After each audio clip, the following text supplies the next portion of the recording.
Live from Rouse High School in Leander, Texas, Rouse Raider Baseball on SHN Sports is on the air. Hello, everyone, and a happy good afternoon to you here on this beautiful Saturday afternoon as we get set for the back half of this two-game weekend set between the Cedar Park Timberwolves and the Rouse Raiders. Brad Tillery here along with you again today. Michael France is in the booth with me as well. You'll hear Michael a little bit later. He's doing double duty over here today, trying to do some PA as well, getting the lineup set up. So he'll join us as we get going. So they are just finishing up infield. It looks like we're going to begin a little late today, as it is already 1 o'clock in the afternoon. But the umpires are just starting to see them beyond the right field wall down there. So it is going to be a few minutes of a delay as we get started here for the back half of this two-game weekend set.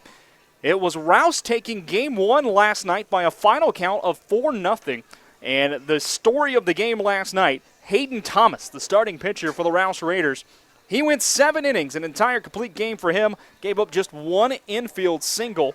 The hit was in the 5th inning against Ryder Hernandez was the man who got the hit. So for Thomas, he actually had 4+ innings, 4 1/3 of no-hit baseball. He struck out 13 batters last night, did Hayden Thomas. Walked just one. He did hit 2 batters, and only one Timberwolf reached third base all night long. That was Max Sexton in the 5th inning. Really the only time all night that Cedar Park had anything going was that 5th inning. So it'll be Rouse looking to take both games of this two-game series.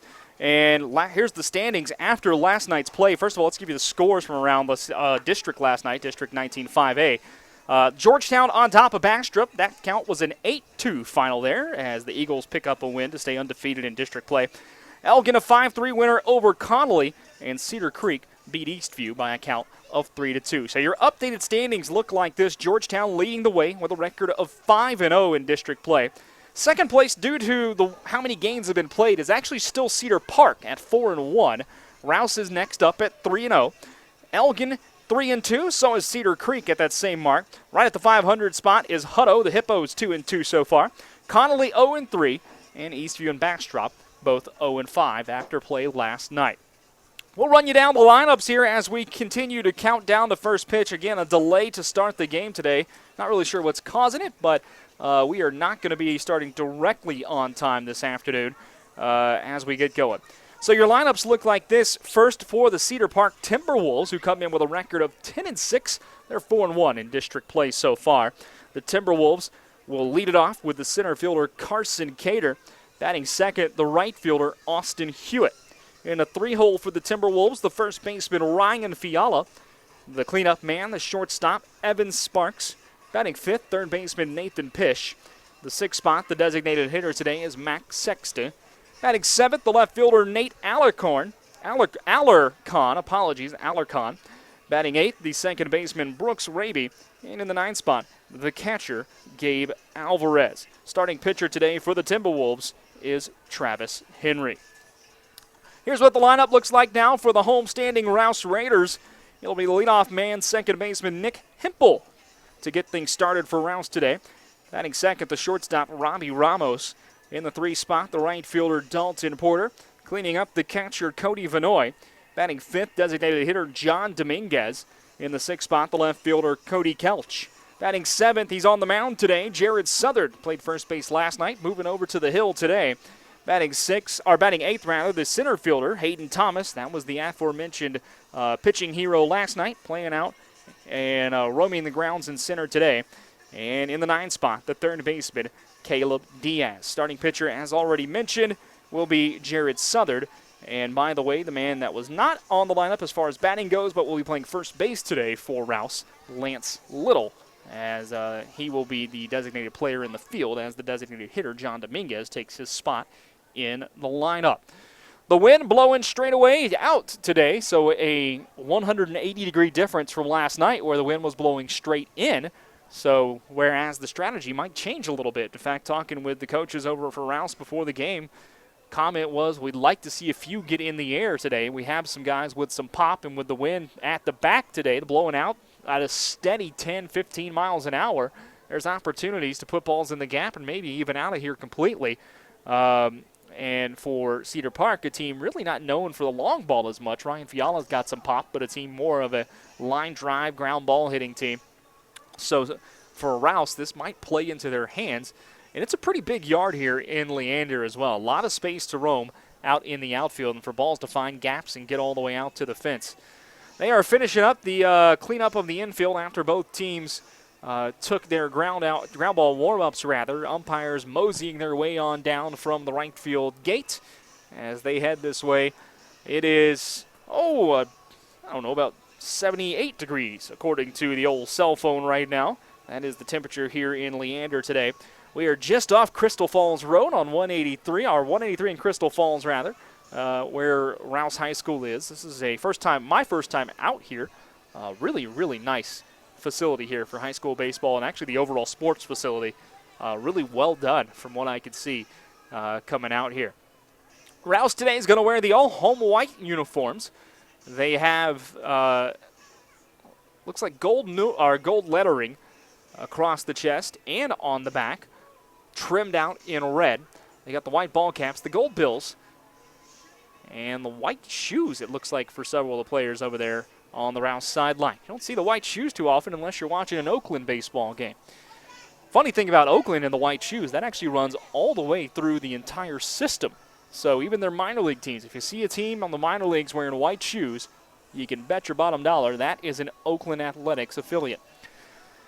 Over for the Cedar Park Timberwolves, they're going with the classic road grays today from top to bottom. Gray pants, gray tops. They got some green piping down the chest. The Cedar Park logo on the left breast of the chest. The green numerals on the back of the jerseys. Black ball caps, black bills for Cedar Park. Looks like the umpires talking with the coaches and the players over on the Rouse dugout there. You got to wonder if the delayed start maybe messes with the starting pitchers a little bit too, having to figure out when they want to get their warm-ups in. We're already at 1:06 this afternoon. This game was scheduled to start at the top of the hour at 1 o'clock. Last night's game moseyed right along, just under 2 hours to play all 7 innings. Of course, that'll happen when you've got a man on the mound like Thomas. Hayden Thomas striking out 13 like we already talked about earlier today. Well, in the background, you can hear our man Michael Francis. He'll be us a little later. He's doing PA for today's game. Doing lineups here in a second, welcoming people to the ballpark. Folks still kind of making their way in. Kind of a lighter crowd compared to last night. We had a really good crowd over in Cedar Park last night for the ball game. On this Saturday afternoon, folks still working their way into the ballpark. A lot of youth baseball, things like that happening today too, so it makes it a little tougher, I'm sure, on families to make everything happen. And we got some youth kids out here as well, already in their gear, wearing their gear from their youth games. Looks like they may have already played today, or have a game later on. You never know. Some great facilities around here to encourage youth baseball as we grow this game of baseball into the younger generations. No distance markers on the outfield wall, so can't give you the dimensions of the ballpark right now, unfortunately, but we will be able to tell what's going on at this facility. Beautiful ballpark. Trees outlining everything beyond the wall out there, so a nice hitting eye for the batters up at the plate. And they are introducing the Cedar Park lineup as the Timberwolves are taking the lines right now as they come on down. And what we'll do is we'll step aside while the introductions of the lineups happen over the PA. After that, we'll have the national anthem, and when we come back, we'll be ready for first pitch this afternoon between the Cedar Park Timberwolves and the Rouse Raiders. Game 2 of this 2-game weekend set. Rouse looking to take both of them a sweep after last night's victory. This is Rouse Raider Baseball on SHN Sports.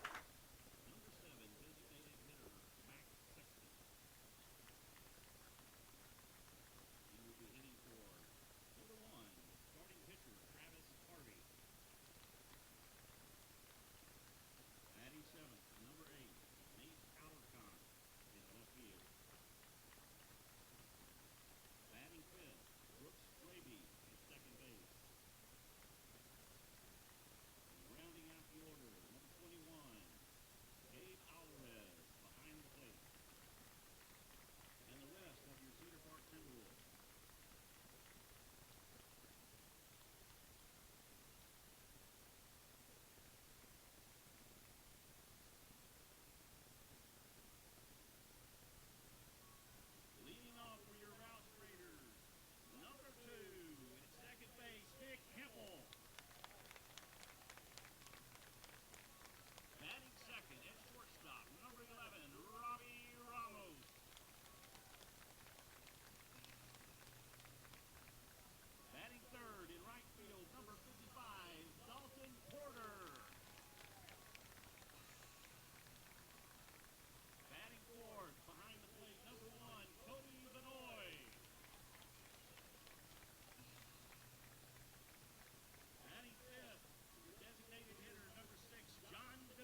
Well, the lineups have been read, the anthem has been sung, and we are set to play baseball here this afternoon in Leander between the Rouse Raiders and the Cedar Park Timberwolves. Brad Tillery here along with you this afternoon on SHN Sports. Michael Francis will join us here in just a bit as he gets set doing double duty here today, pulling the public address and the color announcing for us. Michael, welcome in. Thank you. Hopefully your voice doesn't tire too much this afternoon. No, it's part of volunteer duty, part of being a parent in Rouse Raider baseball, and I guess some parents are just a little shy to get on the mic. Well, a good night yesterday or last night rather, for Rouse trying to turn around quickly and win game number 2 of this series after an impressive night not only on the mound but really at the plate too. Some patient hitting for Rouse last night. See if that can carry over this afternoon. Here's the lineup once again for Cedar Park. Leading off, it'll be the center fielder, Carson Cater, batting second, the right fielder, Austin Hewitt. In the 3 spot, the first baseman, Ryan Fiala. Cleaning up the shortstop, Evan Sparks. Batting 5th, the third baseman, Nathan Pish. In the 6th spot, the designated hitter, Mac Sexton. Batting 7th, the left fielder, Nate Alarcon. Batting 8th, the second baseman, Brooks Raby. And batting 9th, the catcher, Gabe Alvarez. They will all face the tall right-hander on the mound today for the Rouse Raiders. It's El Fuego, Jared Southard, number 23 out there, the right-hander, and a UT commit will be on the mound. Already got some scouting reports on him, a fastball that sits in the high 80s, low 90s, much like Thomas last night with, as Coach put it, a little bit nastier of a curveball. Southard is actually a converted catcher as we move along there. Leading off for the Timberwolves, number 3, Carson Cater. Southard, a converted catcher, so still learning on the mound, but he has scouts and coaches salivating at the next level for what he can do. First pitch from him, fastball lifted into right center field, pretty shallow, backpedaling and making the play, the second baseman, Nick Hempel. 1 pitch, 1 out on the pop-out. That's a good start for the Raiders and Jared Southern. Looked like Cater got that one right off the end of the bat there. Here comes Austin Hewitt. Open stance for Hewitt in that right-hand batter's box. First pitch inside and low for ball 1. Fastball, curveball, and a slider for Southern in his repertoire. Winds and delivers. Fastball called for a strike right at the knees. That'll even up the count. Outfield playing pretty shallow again today despite the wind blowing out. Not really respecting the bats too much of this Cedar Park ball club. And looks like a balk may have been called, which would be an automatic ball if that was the call. It is. 2 balls and a strike now. Nobody on base, so you can't give the extra bag to someone. So in that case, the ball gets associated to the count. Here's a 2-1 delivery. Fastball chopped up the middle. Shortstop ranging. He'll dive and miss it. Robbie Ramos couldn't get up to it. Diving over and just underneath his glove. And there's the first hit of the day. Austin Hewitt coming up with a single to center field.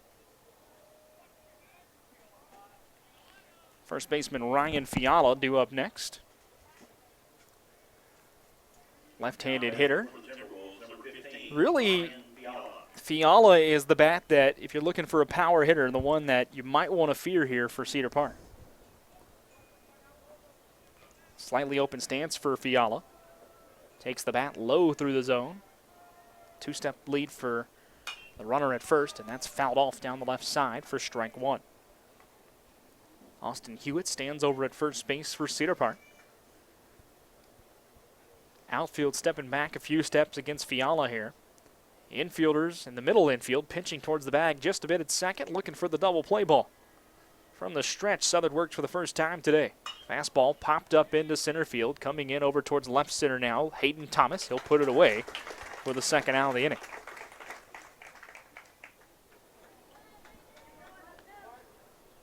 That'll bring up the shortstop, Evan Sparks now.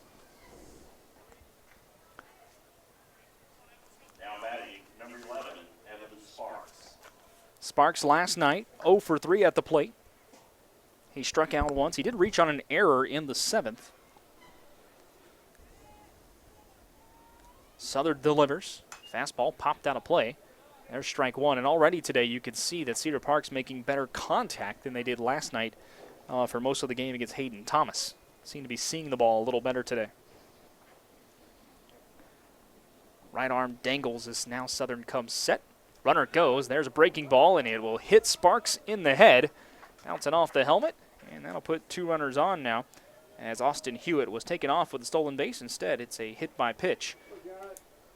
Runners at first and second with 2 away, and third baseman Nathan Pish is due up next for Cedar Park. Now batting for the Timberwolves, number 14, Nathan Pish. Catcher Cody Vanoy going to go out and talk to his hurler after the breaking ball got away from Southern. Really the first time I've seen him throw the breaking ball today. Yeah, it works for him. Kind of hit or miss occasionally. So when it does work, it's a hard to hit ball with the break that he's able to command on it. Pish was 0 for 3 last night. He struck out swinging all 3 times, takes a wide open stance in that right-hand batter's box, and takes a fastball at the knees on the outside corner for strike one.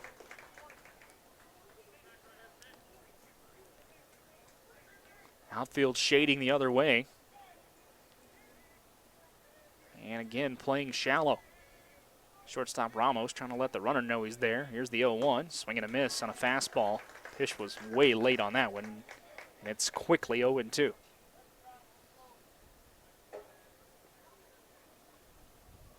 Southern staring into his catcher, Cody Vanoy, looking for the sign. Has it. He'll turn around and deke the runner back to second base. Austin Hewitt dancing back over to the bag.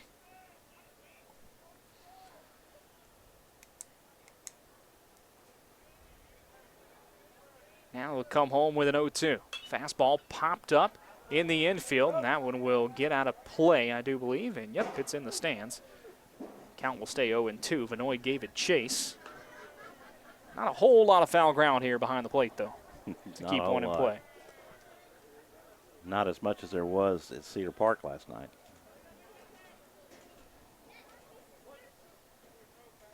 Now, there's a lot of foul ground down the lines if you start heading that way in the outfield, but behind the plate, it is tight. 0-2 delivery again. A runner takes off from second. That's popped up down the right side and out of play. Count will stay at 0-2, and Austin Hewitt will have to trot back to the bag at second base. I always look at that as punishment for the runners. Wind sprints. Yes. Hewitt stands at second. Sparks at first for Cedar Park. 2 away here in the top half of the first as we are underway. After a bit of a delay to get started. Breaking ball called for a strike 3 on the inside corner. Nice curveball there from Jared Southard. And that will end the top half of the first for the Timberwolves. They get no runs on a hit. There were no errors. 2 men left on base for Cedar Park. We are through 1/2 inning of play here in Leander. Cedar Park nothing. Rouse getting first cracks in just a second here on SHN Sports.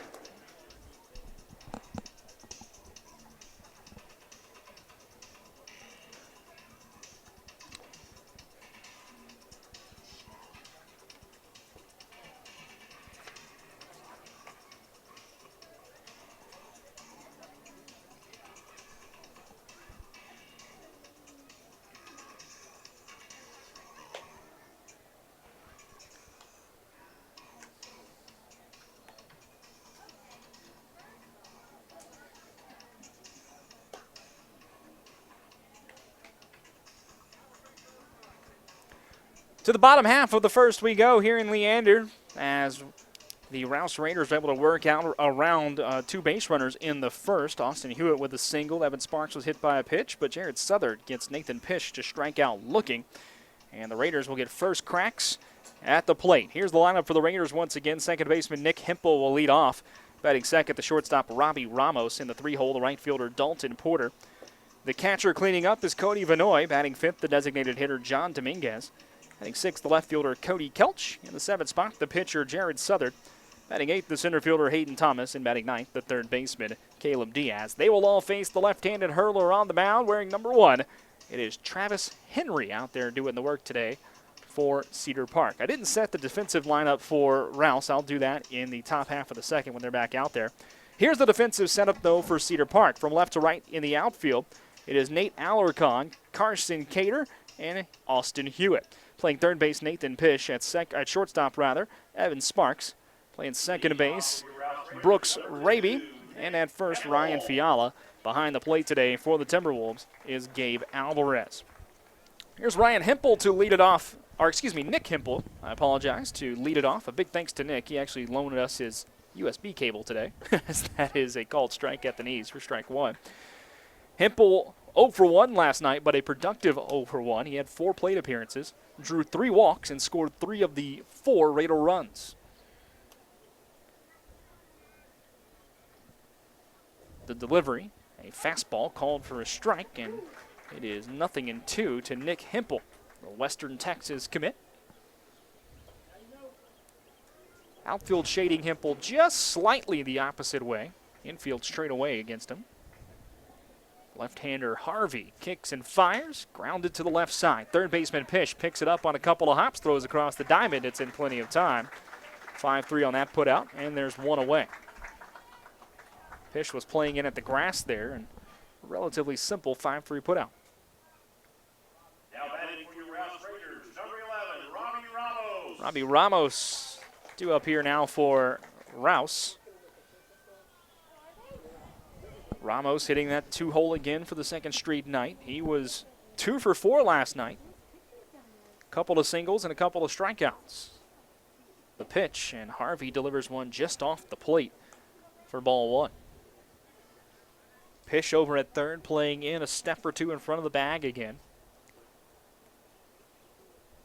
Harvey fires. That one lifted to right center. It's down for a base hit for Robbie Ramos. He'll take the big turn around first, hold up right there, and he's got 3 hits in his 5 at-bats so far in this series. Now batting for the Raiders, number 55, Dalton Porter. The left-handed hitting Dalton Porter coming up next. Porter, a UT commit. Taps the bat on that far side of the plate. Delivery from Harvey, lifted in the air to straightaway center. Coming in a couple of steps, Carson Cater. He didn't have to move much. Puts it away for out number 2. Each team with a hit so far in the first inning. 2 away now for Rouse as we wait a second for Cody Vanoy to head to the plate. Vanoy, the catcher, had to remove all the gear. Now batting for your Rouse Getting ready to Raiders, come up. number 1, Cody Vanoy. Last night, Vanoy had a couple of hits, including the first RBI of the ball game. He drove in Nick Hempel in the first inning with an RBI single. 2 for 4, couple of singles, couple of strikeouts. Pitch, and Vanoy takes a pitch on the outside half, just off the plate. Ball 1. Vanoy, the district MVP last year for the Rouse Raiders. Also a Rio Grande Valley commit. This 1-0 just misses inside for ball 2.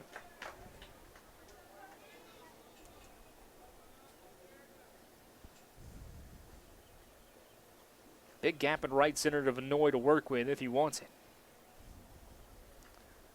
Throw back to first, diving in safely under the tag is Ramos. And whoever's got laundry duty tonight has some work to do.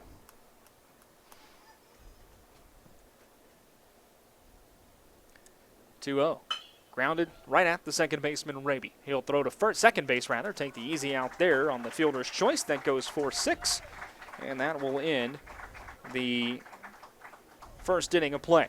For the Rouse Raiders, no runs, a hit, no errors, a man left on. We're through 1, and there's no score here in Leander. This is Rouse Raider Baseball on SHN Sports.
To the second inning of play we go here in Leander. No score between Cedar Park and Rouse on this beautiful Saturday afternoon. Each team with a hit in the first, but nothing else doing.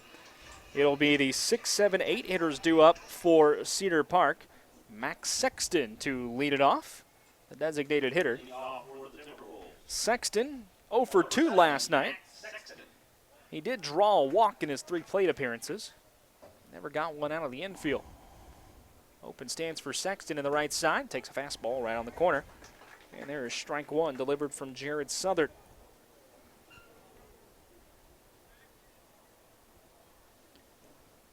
Southard comes set at the belt, working from the first base side of the rubber. And that fastball just misses low and away. 1 ball and a strike.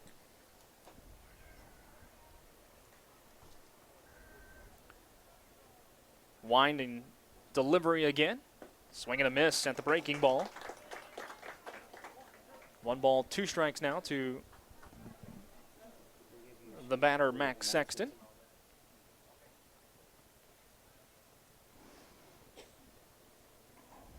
And fastball just missed inside. Sexton did a good job to jackknife out of the way. He sure did. That was about belt high, and that would have hit some soft tissue. That would have been a bruise for a few days for sure. 2 balls and 2 strikes now to Sexton. Holding the bat about ear high. There's a line drive right side and past the second baseman Nick Hempel into right center field. Base hit there for Max Sexton, his first knock of the weekend. Second hit of the game now for Cedar Park. Leadoff man is on, and Nate Alarcon, the left fielder, is coming up. Now batting for Cedar Park, number 8, Nate Alarcon. Alarcon did not play last night, so first look at him this weekend. Tall right-handed hitter with a wide open stance. Fastball missed up high from Southern. There's ball 1 to Alarcon. Infield looking for the double play ball. Third baseman Diaz playing even with the bag. The 1-0. Fastball missed outside. 2 balls. No strikes to Alarcon. No score, top of the second. 2-0. Fastball missed up high. 3 balls, no strikes. As Southern has seemed to mislocate the zone so far.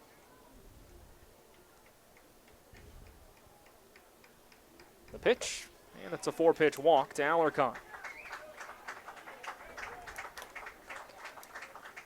So 2 men on for Cedar Park, nobody out. Runners at first and second, and Brooks Raby will be due up. Raby did have 1 at-bat last night. Raby was the final out of the ball game last night for Cedar Park, as we got a meeting at the mound between the coaching staff and the pitcher Southard. Raby struck out swinging to end the ball game last night. And partner, if you're a Southard here, you got to wonder where the zone is and try to settle down and get out of this inning with threatening situations happening. Yeah, it's definitely not where you want to be. You give up a base hit and a walk and no outs so far in the inning, and it's the bottom of the order coming up here, so you don't want to put these guys on base. And you're at the 8-hole hitter in Raby here. I think if you're coaches, the first thing you're saying is keep the ball down. Let's try for the double play ball. Anything on the ground is good here as the wind really picks up and starts whipping out to center field. Southern delivers. The left-handed hitting Raby shows bunt, pulls back, and dances out of the way of a fastball. There's ball 1. 5 straight now out of the zone delivered by Southern. A 1-0. And the dirt. And there's ball 2.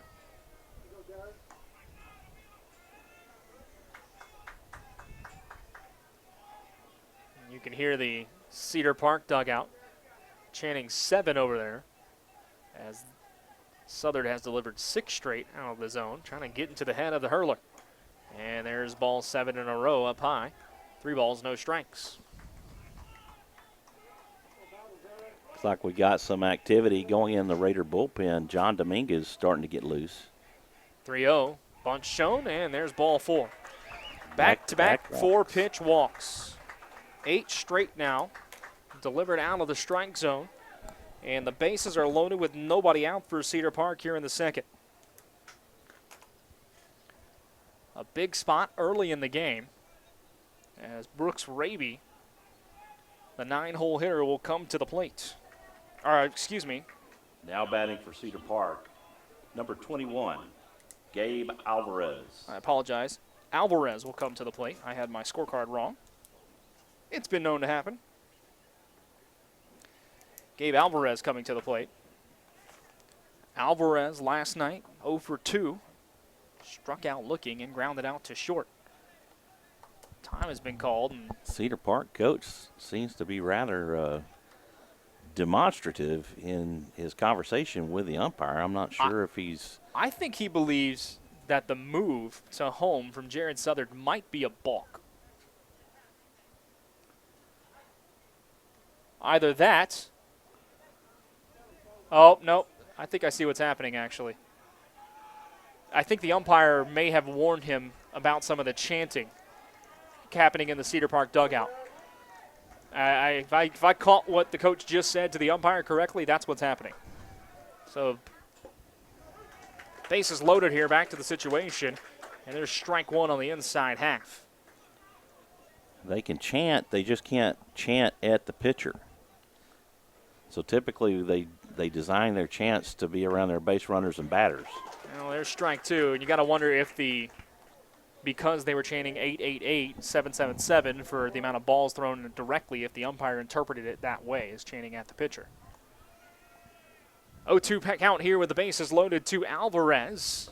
Check swing on a curveball, and that was outside. Nice block there by Cody Vanoy to keep it in front of him. It's a ball and 2 strikes.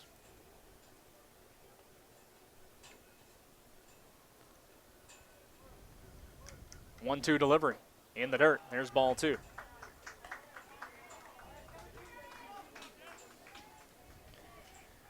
Southern, you got to calm down and find the zone here. Even a strikeout will be massive because then a double play can get you out of this inning. There's a curveball, misses low and in. Oh, caught him. Whoa. Late strike 3 call there from the umpire. Yeah, I thought it was a strike, but Cody moved, and a lot of times if the umpire sees the catcher move, they won't necessarily give the call. But well, and a pretty late call there by the umpire too.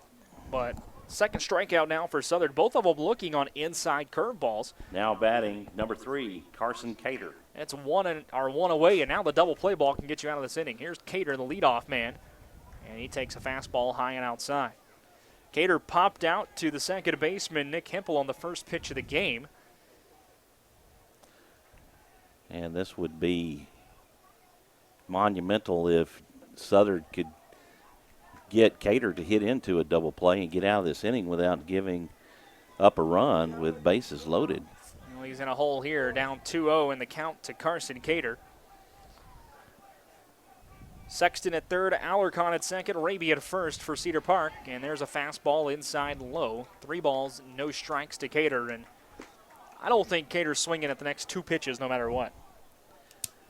No, Southern's definitely shown in this inning that he's had a hard time finding the strike zone. So with a 3-0 count, you're taking all the way. The pitch, fastball in there for a strike. 3 balls and a strike now. And I got to be honest, I would not do anything but take here if I'm Cater. Make him show that he can do it again. This one, though, swung on and lifted out of play foul. And it's a 3-2 count. Bases loaded for the Timberwolves. 1 away, top of the second. No score between Cedar Park and Rouse right now. From the stretch, Southern delivers the payoff. Fastball just missed inside. There's ball 4. And that will bring home the first run of the game. Max Sexton comes home from third. Alarcon and Raby will each move up 90 feet. And the bases will remain loaded with the 1 out.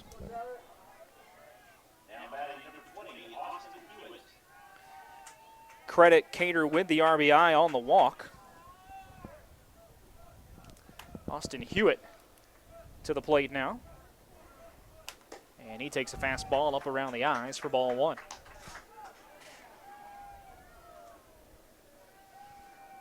Southern working on his 6th batter of the inning. Hewitt singled to center his first time up. 1-0 curveball called for a strike. 1-1 now. Scoreboard operator needs to add the run up there. It is 1-0 your score here. Cedar Park leads it as the breaking ball's in the dirt for ball 2. Vanoy doing a real good job behind the plate to block anything to keep it from going by and allowing that runner to score. That's 2 or 3 nice blocks that he's done now so far in this game.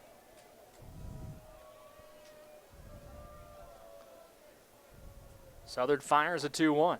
Fastball up high above the letters, and it's 3-ball count now to Austin Hewitt.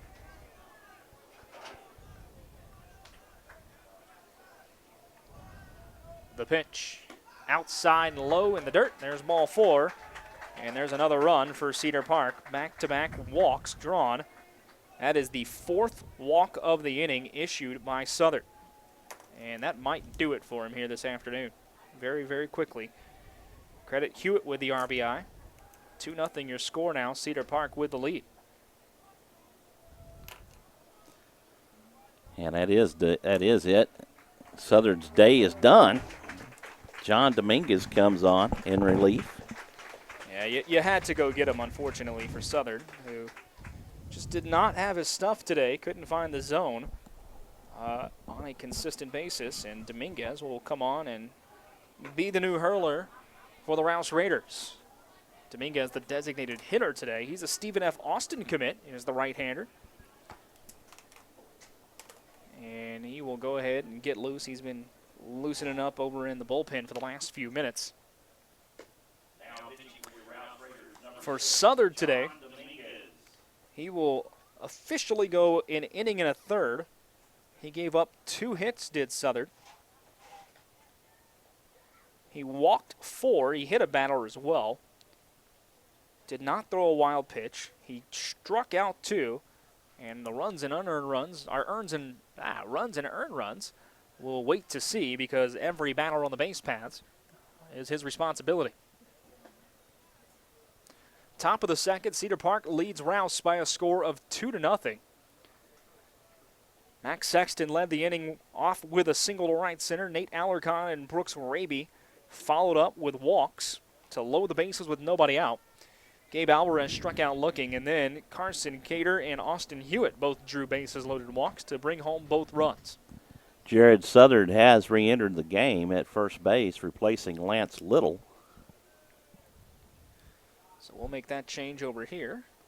And John Dominguez will be hitting for himself as the designated hitter has just been erased from the game.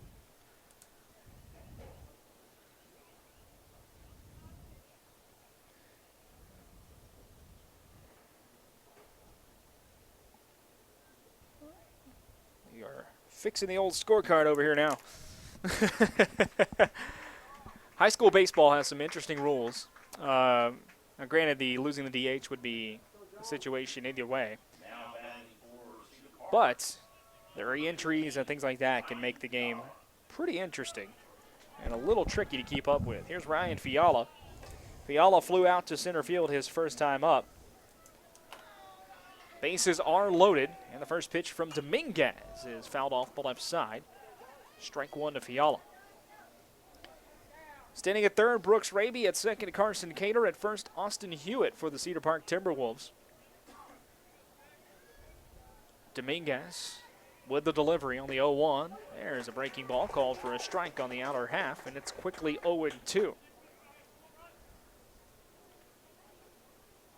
In at the grass at first is Southern.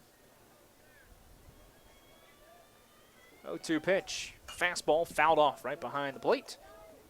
And we'll stay right where we are with the count as I eye the wasp that has flown above my head here. Last season, Rouse and Cedar Park split the series, and Rouse trying to take both games. There's a breaking ball grounded left side. It's through the hole for a base hit in the left field.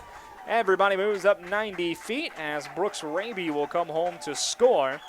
It's an RBI single for Ryan Fiala into left. Nice piece of hitting on the 0-2 pitch, taking a breaking ball the opposite way. Credit him with the RBI, and it's 3-0 now in favor of Cedar Park. And only one out. We've got activity going in the Raider bullpen right now. We got two pitchers loosening up. We got Matt Bazemore, the lefty, and Seth Francis, the righty, getting loose for the Raiders. First pitch to Evan Sparks, missed low for ball one. 3-0 your score. Now batting for Cedar Park, number 11, Evan Sparks. Bases still loaded for the Timberwolves, and time called to Sparks. He is the 8th batter of the inning now for the Timberwolves. They only have 2 hits so far this frame. The 1-0, breaking ball over the head of Sparks. He ducks out of the way, and there's ball 2.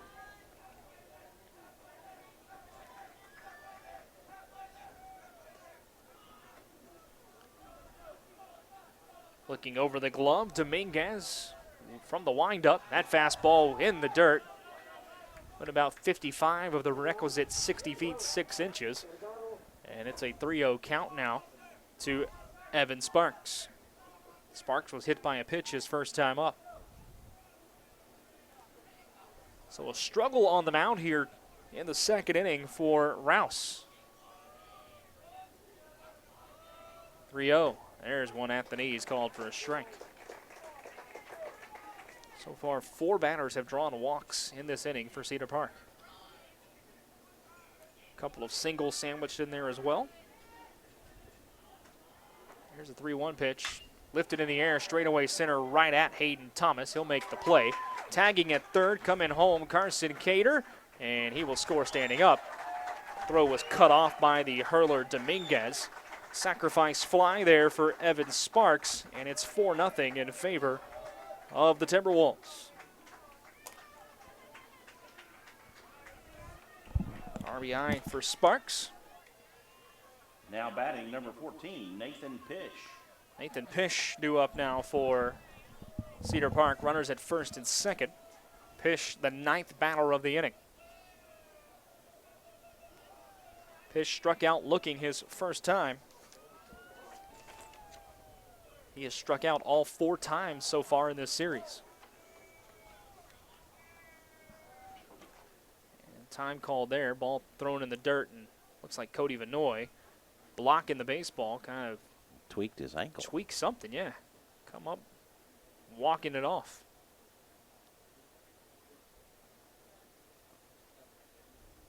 Dominguez, the hurler, coming down and checking in on his catcher. Grabbing a baseball that he likes as well. 4-0 Cedar Park leads Rouse. All 4 runs crossing here in the second inning of play. 2 via bases loaded walks, 1 via bases loaded single, the other a sacrifice fly.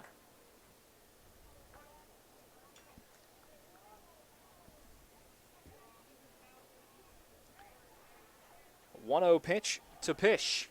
Runner goes, pitch outside, throw down the line. At third is outside the bag, and the runner, Austin Hewitt, will be safe on the stolen base. Had that throw, I think, been on the inside portion of the bag, it might have gotten him. I think so, too. That's exactly what I was about to say. Had it been on the inside of the line, that Hewitt would have been out. So credit Hewitt with a stolen base. Here's a 2-0. Runner goes from first. That one up high. Throw down to second base is in time to get the runner Fiala. Caught stealing on the 2-6 there. And that will end the frame for Cedar Park. But the Timberwolves bring home 4 runs in the second. They do so on just 2 hits. There were no errors, and there was 1 man left on base. We are through 1.5. Cedar Park has put Rouse in a hole. 4-0 your score here. Rouse Raider Baseball on SHN Sports. Rouse Raiders, come support your team. We've got spirit items available at the concession stand. We got bread,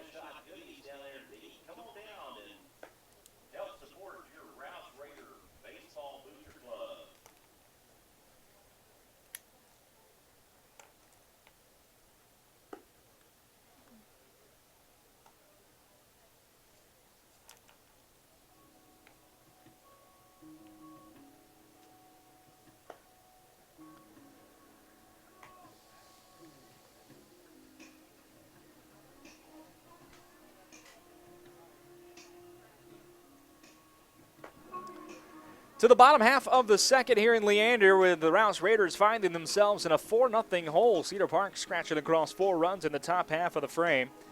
For Rouse, it'll be the 5, 6, and 7 hitters due up. John Dominguez, the new pitcher, will be the man leading off, followed up by Cody Kelch and Jared Southard here in the second inning. The book now closed on Jared Southard as a pitcher today. In an inning and a third, he gave up 2 hits, 4 runs, all of them earned. He struck out 2 and walked 4. Southard can only take the loss today. He cannot win the ball game as pitcher. Leading off for your Rouse Raiders, number 6, John Dominguez. There's John Dominguez to lead off for Rouse, the right-handed batter. And now on the mound for the Raiders. And he takes a fastball from the lefty Travis Harvey. Ball 1 in the dirt. You got to wonder how the long inning affects Harvey now, because he was stuck in the dugout for quite a while. At the top half of that inning, probably took about 25, 30 minutes. And there's a swing and a miss and looked like a changeup on the outside half. 1 ball, 1 strike. Definitely a long half inning. It seems like we've been in this game for quite a while already. This one a tip foul into the glove, 1 and 2. Yeah, the game's about 40 minutes old already, and we're just in the bottom of the second.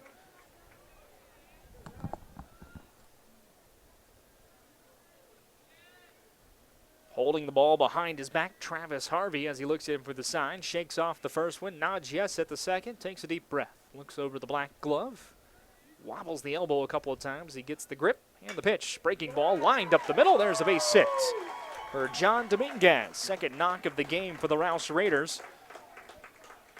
And leadoff man is on for the homestanding team as Cody Kelch will head to the plate.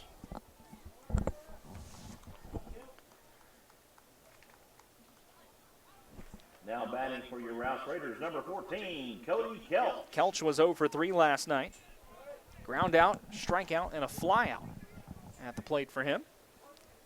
Even stance for the right-handed batter. Taking a couple of step lead off of first is John Dominguez. Harvey delivers, and Kelch takes a fastball at the knees on the outside corner for strike 1.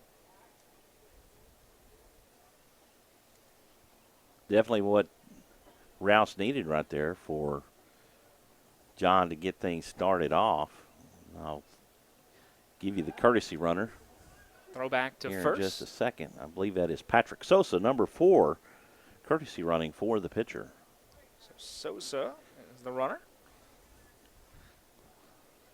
Taking a couple of step lead again over there, holding him Ryan Fiala. From the stretch, Harvey works on the first base side of the rubber and delivers rather upside, outside and high. 1 ball, 1 strike. Sometimes you get tongue-tied and twisted up here. Throw back to first again, and diving safely head first, Sosa.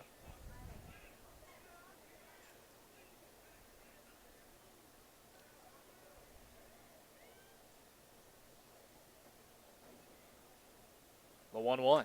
Tip foul off the mask of the catcher, Alvarez. A ball in 2 strikes now.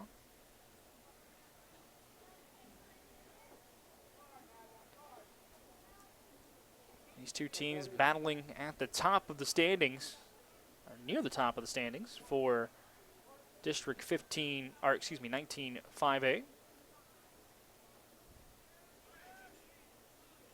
Rouse, one of the only 2 teams left undefeated in the district, as this is popped up to the right side. First baseman Fiala in foul ground in front of the Rouse dugout will make the catch. Ball kind of came back behind him a little bit, but he's able to put it away. And there's out number 1 in the second inning. Jared Southard coming to the plate, now playing first base. He was the starting pitcher today for Rouse. Southard last night, 1 for 3 with an RBI single to his credit. Now batting for your Rouse Raiders, 23, Jared Southard. And he takes a pitch high and tight. Ball throw down to first, trying to pick off the runner. And the catcher Alvarez almost sailed it into right field. Ryan Fiala making like a basketball player there, grabbing a rebound to snag that one. Yeah, it's a good thing he's tall, or that would have been well over his head. 1-0. Taken outside. 2 balls, no strikes.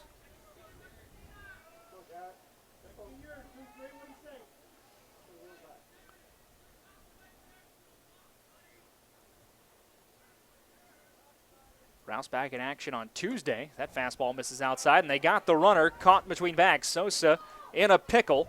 The shortstop Sparks back to the first baseman Fiala. Now to the second baseman Raby, and that will be an out.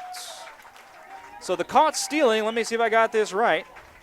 We'll go 2, 3, 6, 3, 4, if I'm not mistaken. And now 2 away, base is empty, as they got Sosa caught between bags out there. It's a 2-0 count to Jared Southern. A 3-0 count, rather, and there's a called strike. The Raiders taking on Cedar Creek next week, Tuesday and Thursday. First game here in Leander, second game at Cedar Creek on Thursday. 3-1. Missed inside and low. There's ball 4. So the caught stealing really hurts there. There'd be runners at first and second otherwise. Instead, a runner at first with 2 outs instead of 2 on with 1 out. Yeah, those base running mistakes really eat you up. Really do. 2 away. Here's Hayden Thomas, the pitcher last night, playing center field today. And he takes it down low for ball 1. Thomas, the Corpus Christi A&M commit. He had a nice day at the plate last night, too, along with doing on the mound. Couple of hits, or 3 hits, rather. He went he was 2 for 2. I forgot Little actually hit for him in the 6th, as that was outside for ball 2. Hayden Thomas with a single in the 2nd. He also tripled in the 4th last night. Raiders really need to take advantage of Harvey really not being able to find the zone here in this inning. Yeah, he has not been in the zone too much at all. Here's a 2-0. Line left side past the diving pitch down the line for a base hit. Up to second base goes Jared Southern. Hayden Thomas 3 for 3 so far in this series, and all 3 of them have been smoked. Disappointing right there, because you might actually be looking at Rouse have added a run. Yeah, had Sosa not been caught being at second base, he could have possibly scored from second there. At the very least, you'd have bases loaded with 1 out. Instead, you got runners at first and second with 2 away here, and Caleb Diaz, the 9-hole hitter, due up. Diaz 0 for 3 last night. He hit 1 in the 4th inning, about as hard as you could, though. The infield was playing in last night as the first pitch is taken for ball 1. Infield happened to be playing in, and he smoked it right at the shortstop, who caught a line drive and doubled off the runner at third for a double play, and time called. Looks like we're going to talk some strategy over here with the base runner, Jared Southern.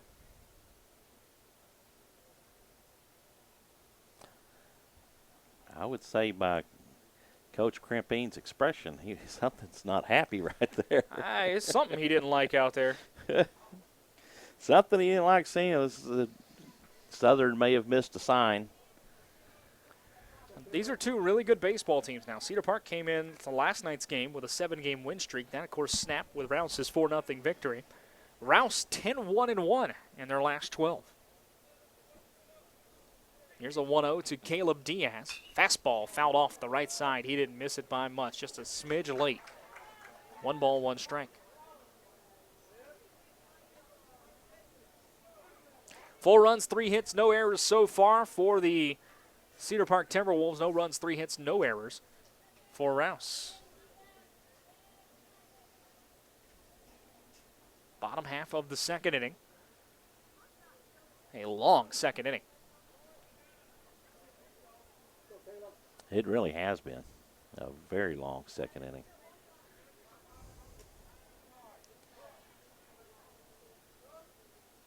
We're about 50 minutes into this ball game, and we're not even through 2. That one taken in the dirt.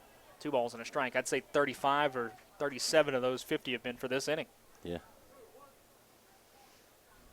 Not keeping official time up here, but it's a guess. It is a guess, but it's pretty close. I'm going to say 36 minutes, 27 seconds, and 10 tenths. Or 8 tenths. That'll work. 2-1. Grounded left side to pitch. Third baseman can't handle it. It's under his glove, and it's a race to the bag at third. Diving in head first was Southern, and he was just out. Pish able to find the ball at the last second and step on the bag for the force out. It's a fielder's choice, 5 unassisted, and that is how the inning will end. So for Rouse, a base running mistake really hurts them there. They get no runs. They did have 2 hits in the inning, no errors. There were 2 men left on base. We're through 2 complete. Cedar Park leads at 4-0 here in Leander. This is Rouse Baseball on SHN Sports.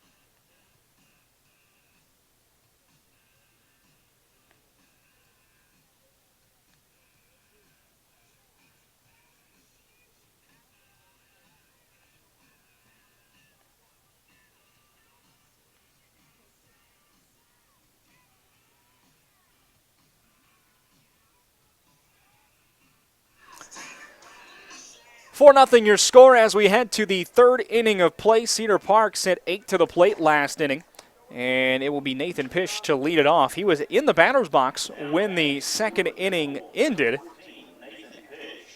It was a caught stealing that ended the frame, so Pish will see Dominguez here as the reliever fires up high and tight for ball 1.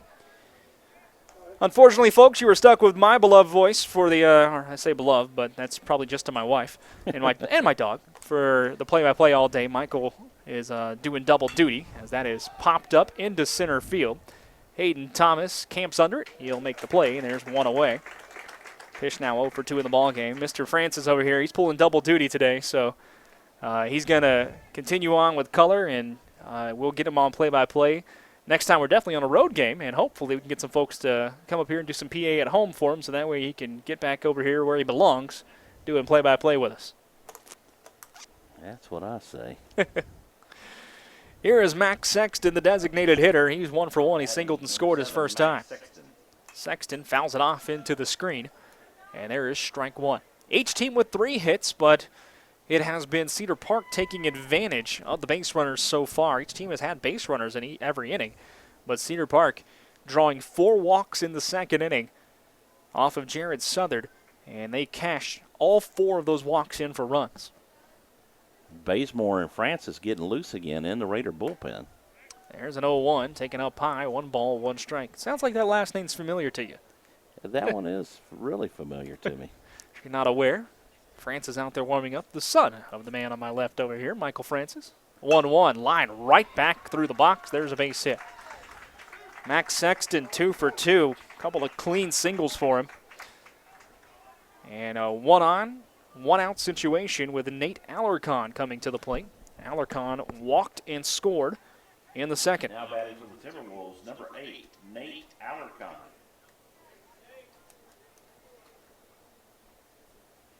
Catcher Vanoy going out to talk to his hurler at the mound. That's something you're going to see less of in the major leagues this year. I don't know if you heard the rule that change that happened. I have. But a total of 6 visits allowed to the mound the entire game between coaching staff and players.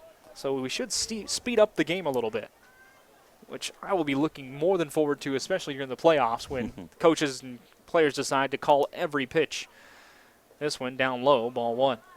Gets a little annoying when it's ball 1 and ball 2, and every pitch, catcher runs out to talk to his hurler in the playoff time.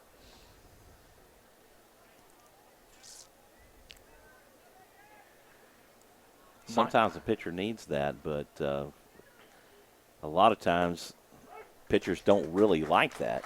Well, and at that level, too, there's got to be a bit of a difference, right? So it's a pitch, by the way, that was called for a strike. 0-2 now to Alarcon. There's some rule changes in the minor leagues this year, too, that I don't know if people have heard about, as that's inside low, gets away from Vanoy, heading to second base, Max Sexton.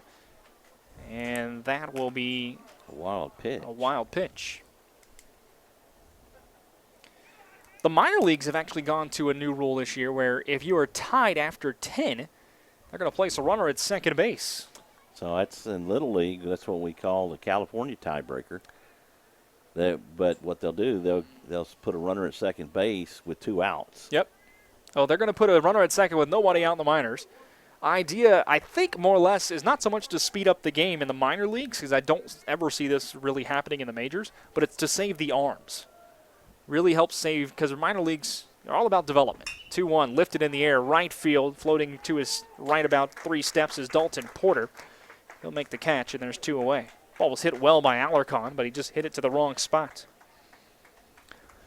Runner at second base is Nathan Pish. There's 2 outs here in the inning for Cedar Park, and Brooks Raby is due up. He drew a walk back in the second. He scored. Now batting for the Timberwolves, number 5, Brooks Raby. 4-0 score.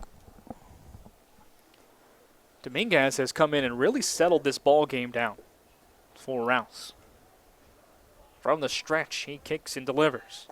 And he puts a fastball right over the heart of the plate for strike 1.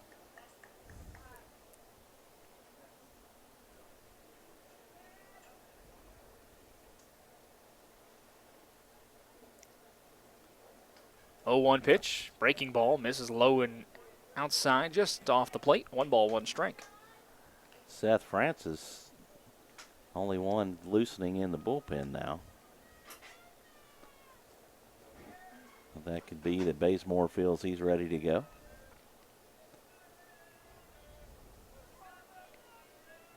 Raby with a 1-1 delivery. Chopped up toward the third baseman, Diaz. It's a tough play. He takes it, throws to first, and it pulls the first baseman Southern right off the bag. I imagine that's going to be an E5 on the throw. Tough play, though, because that ball was chopped high in the air, and Diaz had to hustle to make the transfer from glove to hand and make the throw in time. It will be an error, though. Runner at first and third now for Cedar Park with 2 away. And the catcher, Gabe Alvarez, comes up. Alvarez struck out looking his first time. A curveball in the inside half. Got him. That was a difficult play for Diaz to make. It was a bang-bang play as the ball chopped and went high in the air and was slow. And so Diaz trying to accelerate things through outside. And there's a ground ball left side. Diving Robbie Ramos can't come up with it. Off his glove, Max Sexton will score. And another run home now for Cedar Park as they take advantage of the mistake. Ground ball into left. Give Alvarez the RBI. It's 5-0 now for Cedar Park. That run will be unearned, though, to Dominguez. Brooks Raby at second base now after the play, and they're going to check on the shortstop, Ramos, I believe, after the dive. Make sure he didn't hurt himself there.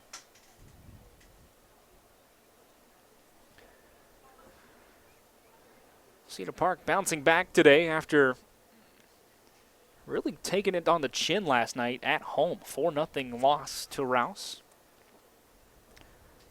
As Michael mentioned, these 2 teams split the 2-game series last year. And unless Rouse has some magic in the bats today, we might be looking at the same situation this year.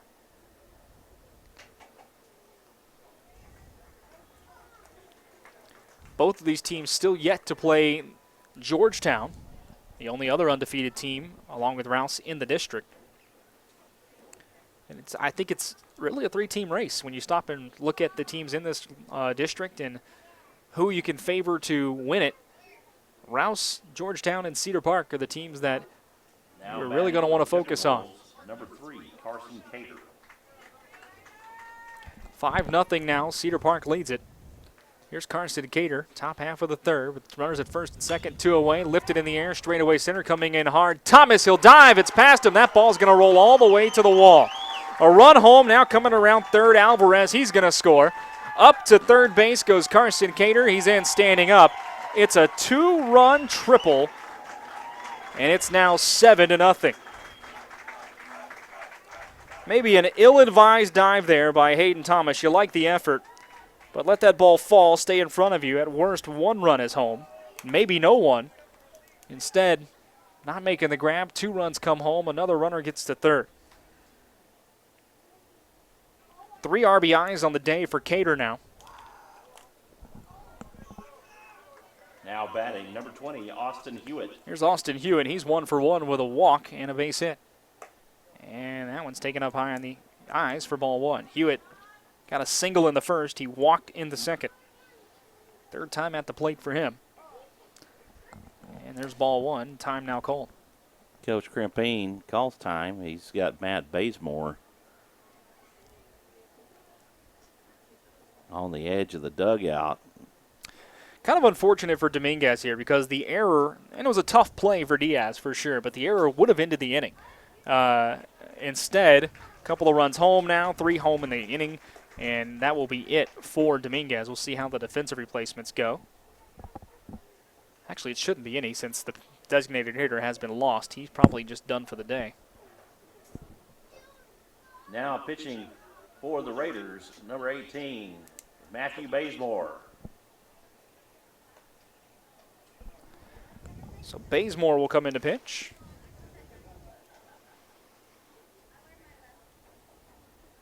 Bazemore, the left-hander. Rouse finding themselves in a large hole here to Cedar Park. In the top half of the third, 7-0 your score. 7 runs, 6 hits, no errors so far for the Timberwolves. No runs, 3 hits, an error for Rouse. Have to fix the old scorecard here.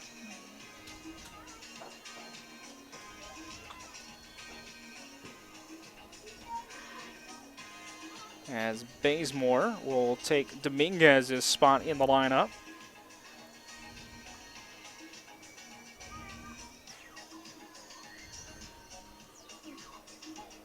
Should just be a straight change because when Dominguez took over on the mound, the designated hitter was lost. So unless you're going to make some other defensive replacements, that's where we are. Cedar Park with 3 home in the inning. Max Sexton reached on a single or 1-out single. Then with 2 away, Brooks Raby reached on an error, throwing error by Caleb Diaz on a slow developing hopper. That was kind of a tough play for Diaz, but the throw took the first baseman Southern off the bag. Allowed the inning to continue, and since then, Cedar Park has been able to make it count. Gabe Alvarez with an RBI single to left off the diving attempt of Robbie Ramos' glove. And then Carson Cater with the big blow, a triple to straightaway center. Hayden Thomas tried to make the diving catch coming in on the ball. He did not. The ball got past him, rolled all the way to the wall. And Raby and Alvarez both scampered home to score. Cater now stands at third with 2 away in the inning. It's a 1-0 count to Austin Hewitt. So this entire at-bat will belong to Matthew Bazemore when it comes to scoring.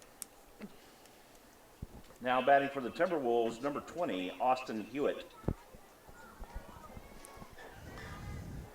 For Dominguez, he threw an inning and a third. Allowed 4 hits. Well, this book is not officially closed on him just yet. As the 1-0 misses outside for ball 2. Dominguez did not strike out anyone. He did not walk anyone either. He did throw a wild pitch. He will not factor into the decision. We'll have to get you all the runs. So far, 3 of them across. Every run's unearned against him. That went outside for ball 3. Whew, didn't miss much. Got a reaction from a little bit of everybody.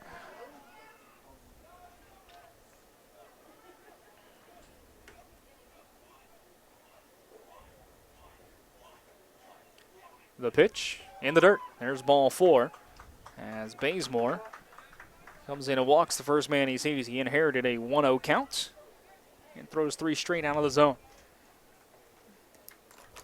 Runners at the corners now for Cedar Park. Austin Hewitt has been on the base paths every time today.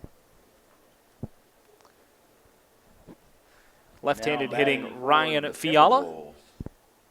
Number 15, Ryan Fiala. Fiala 1 for 2. He had an RBI single his last time up in the second.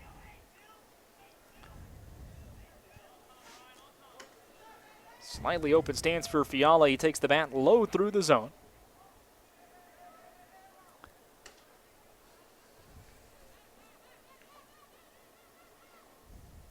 takes a curveball. Woo! I don't know where it missed, but it's ball one. That looked pretty. Catcher Vanoy going to go talk to Bazemore, who has now delivered his first 4 pitches out of the zone, although I'll take issue with the last one.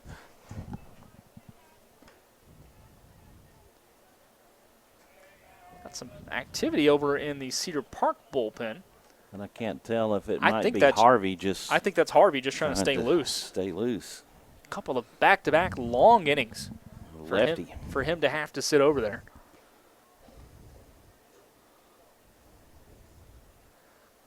This one, a fastball chopped right side to the hole. Second baseman Hempel can't reach it, and it will bounce into right field for a base hit.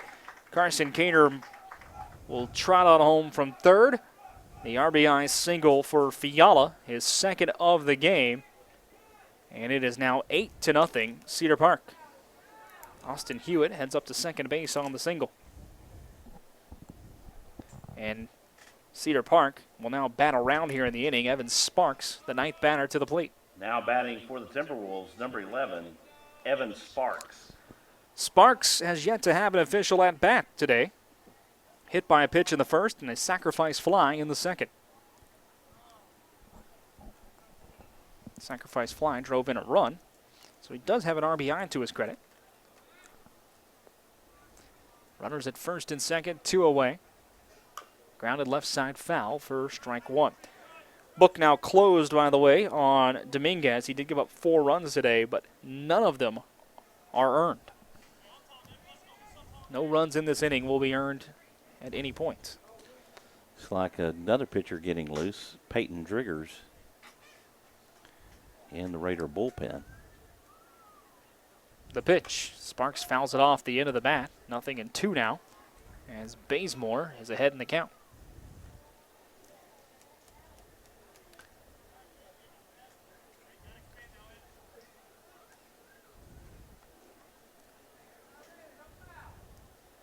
Walking leads at first and second for Fiala and Hewitt, respectively.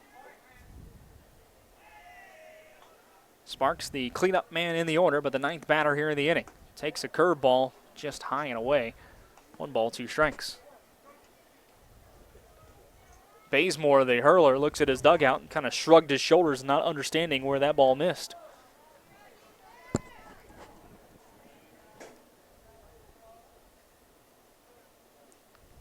One, 2. Curveball missed inside low. 2 balls, 2 strikes. Got some good action on his breaking ball, does Bazemore. He really does. He's not going to overpower you with his speed, but he does have good movement on his breaking balls.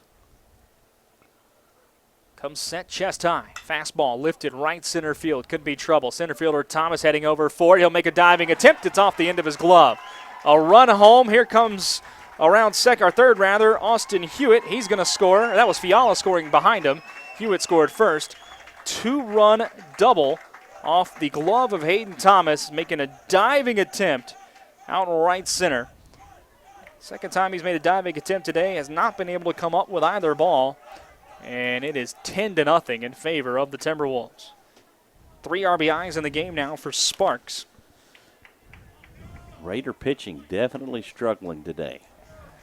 It has not been a fun day on the mound, and we are still in the third. Here's the 10th batter of the inning, Nathan Pish, as Bazemore spins around and checks the runner back to second. Pish 0 for 2. He struck out in the first, and he led this inning off with a fly out to center.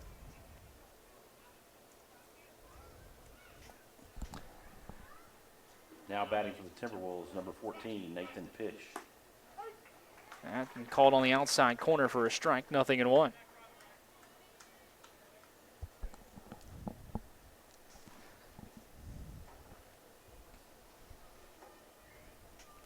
From the stretch, Bazemore spins back around again, just to keep the runner close at second base.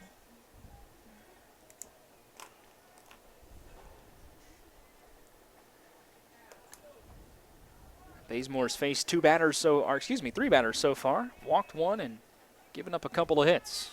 0-1. Fouled off the end of the bat, 0-2.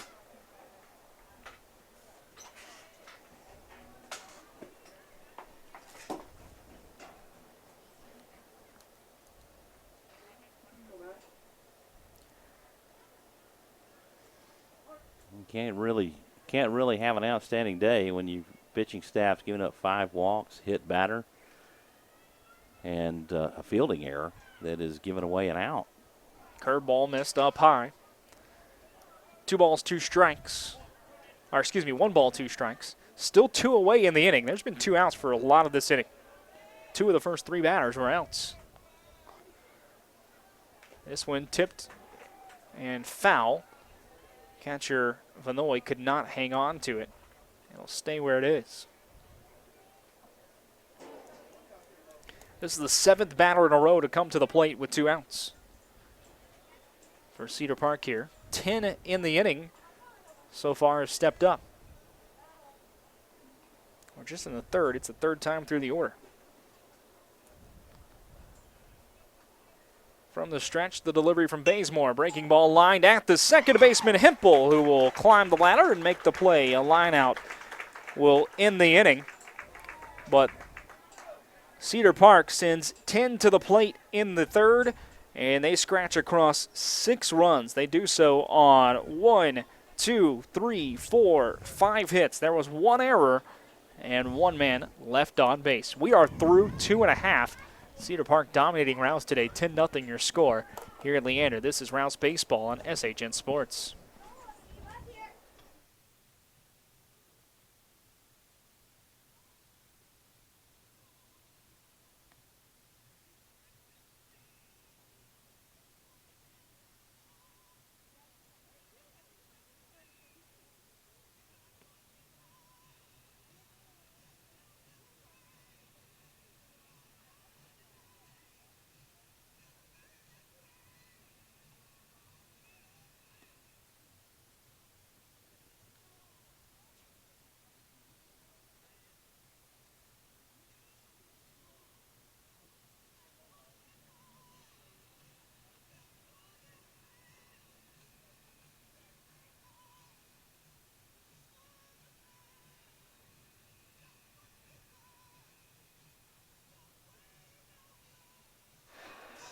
Bottom of the 3rd, top of the order due up here for the Rouse Raiders, as Nick Hempel will lead it off.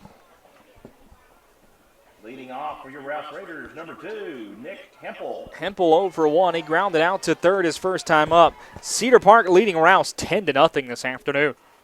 That taken up high for ball 1.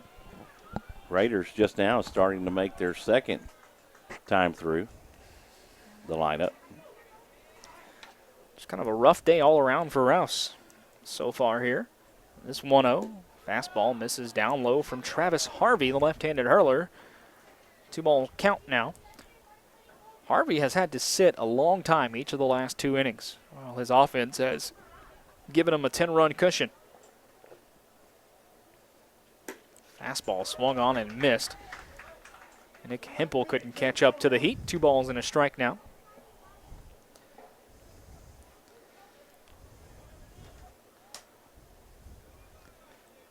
Harvey twirling the ball behind the back has his sign. 2-1 delivery. Called for a strike inside corner at the knees, 2-2. And Hempel did not like that call.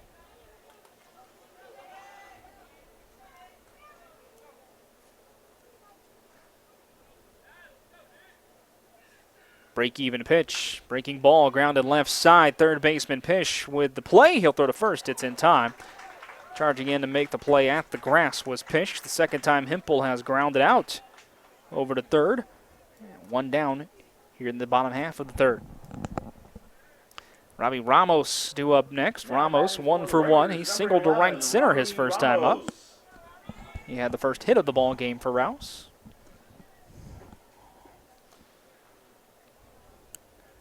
Harvey comes set. Deals to Ramos. And that's down low and inside. Ball 1. 10-8-0 on the line score for Cedar Park. 0, 3, and 1 so far for Rouse. The 1-0. Ramos lines right side. Second base hit of the day for him as he hustles down the line. Both hits going the opposite way for Ramos. He's 2 for 2. He had to hustle down the line there because the right fielder Hewitt was playing a bit shallow, and had he come up clean with it, could have potentially made a throw to first to try to get Ramos. That's kind of what I was thinking myself. Dalton Porter due up now. He flew out to center his first time. Now batting for the Raiders, number 55, Dalton Porter. Porter takes a breaking ball on the outside corner. There's strike one. So Ramos stands at first with one away. Porter, the lefty, awaits the 0-1 and grounds one, a high chopper to the first baseman Fiala. He'll tag the bag, and he won't make a throw to second, just puts it in his pocket. Smart place there to take the fielder's choice. 3 unassisted there. 2 away, runner goes to second base. Robbie Ramos in scoring position now. It's the second time today Rouse has had a runner in scoring position. And Cody Vanoy, the catcher, due up. Number 1, Cody Vanoy. Vanoy grounded into a 4-6 fielder's choice his first time up to end the frame in the first inning.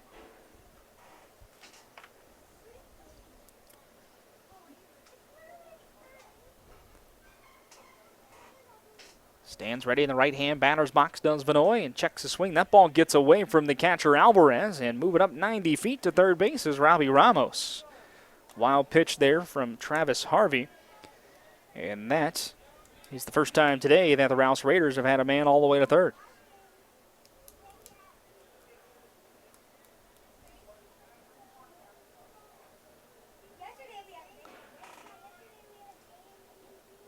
Harvey nods yes. Here's the 1-0. Breaking ball down low, 2-0. What you seeing over there? I'm seeing John Dominguez on deck. But I didn't notice any defensive changes. I don't know the high school rules that well, but can you re-enter? If you're a starter, you can, but once the DH, in my understanding is once the DH is lost, you can't bring him back as a DH, but he is. But he will be hitting in his regular But spot. he was pitching, so could he re-enter as a pitcher theoretically? No, I don't think so. 3-0, count for a strike on the outside corner, 3-1. Ball gets away from the pitcher Harvey on the throwback to him, and the runner Robbie Ramos bluffed for a second, coming home on it. 3-1 count to Cody Vanoy with a runner at third, 2 away here for Rouse in the bottom half of the third, down 10-0 to Cedar Park. Pitch down low and away, taken for ball 4. And Vanoy reaches base. Runners at the corners now with 2 away, and yeah, that looks like Dominguez coming up to hit.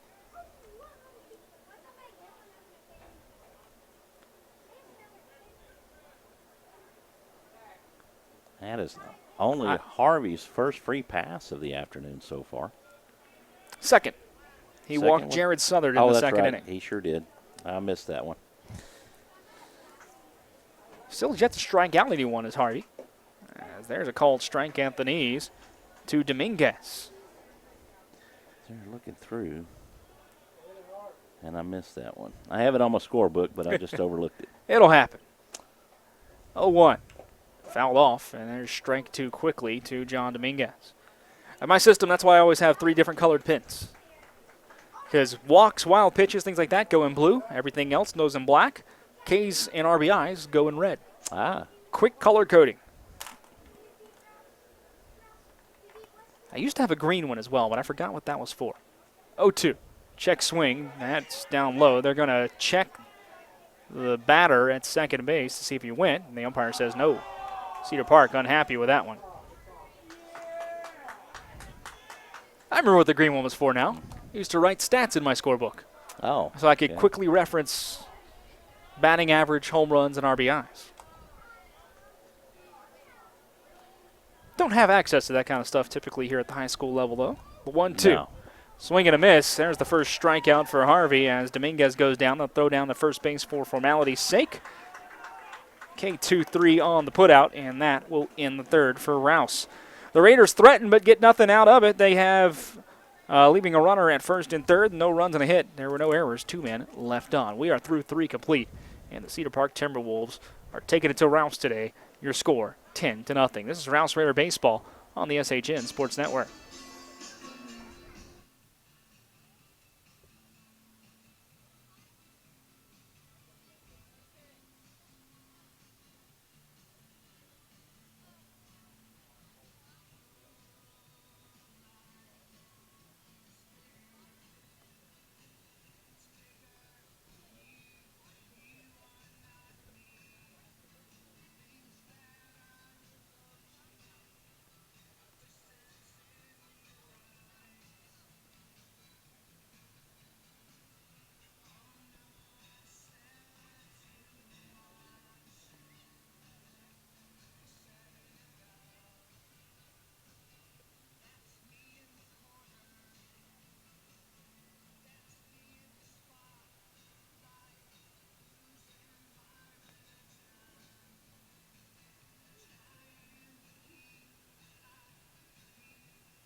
To the top half of the fourth here in Leander with the Cedar Park Timberwolves leading the Rouse Raiders 10-0 this afternoon.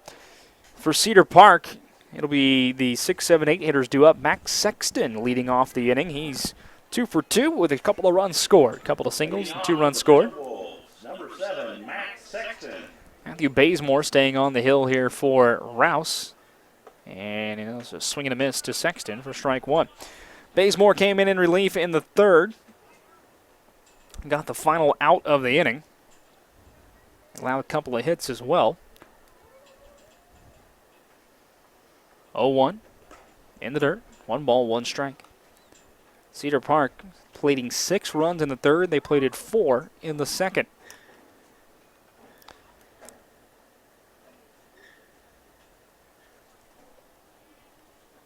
Bazemore delivers the 1-1. Missed outside, tailing away with a fastball there. 2 balls and a strike.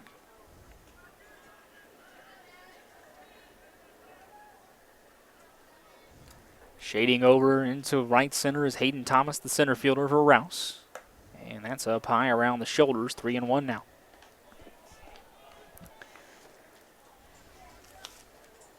Cedar Creek, the next team on the schedule for Rouse in district play. That's in the dirt, ball 4. Second walk now issued by Bazemore since coming on in relief. Third time today, Sexton has reached base, and Nate Alarcon due up next. He's 0 for 1 with a walk, a run scored, and a flyout. Sexton reaching for the third time and having scored for the past 2 times. Definitely not a good omen for the Raiders if that's going to continue. Well, both times he's scored and reached. He has also been the first man on base in those innings. Mentioned Cedar Creek is the next team on the agenda for Rouse after this game ends. They play on Tuesday. That one's lifted well into left center field by Alarcon. All the way out and gone. A 2-run bomb for Nate Alarcon as he crushes one out to left center field. And Cedar Park has extended the lead to 12-0.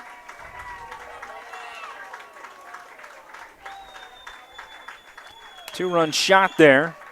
A beautiful swing for Alarcon, who kind of off the bat, you knew that one was heading out of here. Ouch. Just a long day at the ballpark for Rouse, unfortunately. And again, Seth Francis getting loose in the Raider bullpen. Well, assuming Cedar Park holds on here, you know, the messaging as Brooks Raby comes to the plate. Brooks Raby now batting for Cedar Park. And Raby will bloop one to shallow left. That's going to fall in front of Cody Kelch. Base hit for Raby. And that looks like it's going to do it for Matthew Bazemore. I was saying the messaging you would think has to be after a game like this. Flush it. It counts just as much as the 4-0 win last night in the loss column. It's still just one game. And you got to flush it. Well, Bazemore coming out. And Seth Francis, number 7, coming in. Seth Francis will be the new hurler. Cedar Park can expect to see a little different action from Seth Francis. He pitches all the way from a 3/4 arm slot down to submarine. And it'll be interesting to see what he does. Coach Crimpine worked with him this week. He wanted to see more of his 3/4 arm slot because he'd been coaching him to pitch submarine exclusively. And his fastball was actually 10 miles an hour faster than his submarine fastball.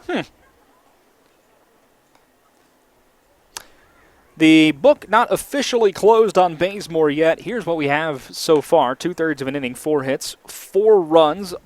2 of them will be earned against Bazemore, as the other 2, actually I think all 4 would technically be earned, even though the inning would have ended in the 3rd. When he came along, when you recreate how it would have worked out, those all would be earned because he put the runners on. So apologies there. Bazemore with all 4 earned so far, and the runner at first base, Raby, is his responsibility as well. It's kind of a weird bookkeeping rule with when a new pitcher comes in, even if the inning would have ended, if the pitcher puts someone on and then that person comes around to score when the recreation of that inning happens and that batter, technically that run's earned. Now batting for the Timberwolves, Gabe Alvarez. Now pitching for your Rouse Raiders, number 7, Seth Francis. Here's Gabe Alvarez. He's 1 for 2 with an RBI and a run scored. Francis delivers sidearm, and the first pitch from him is sent right back through the box for a base hit. So Alvarez with his second hit of the ball game. Runners at first and second. Nobody out for Cedar Park.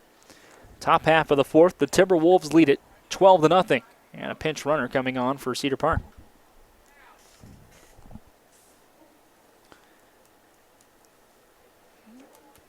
Number 6, Brant McDonald, running. Now batting for Cedar Park, number 3, Carson Cater. Carson Cater batting. Cater is 1 for 2. Popped out in the first, walked and scored with an RBI in the second, and a 2-run triple in the third, and he also scored then. He's been up every inning so far, and he takes the first pitch, called for a strike on the outside corner. Seth Francis, the offspring of the man to my left, Mr. Michael Francis, on the mound. Seth working from that first base side of the rubber. Delivers, and a fastball called for a strike there, 0-2.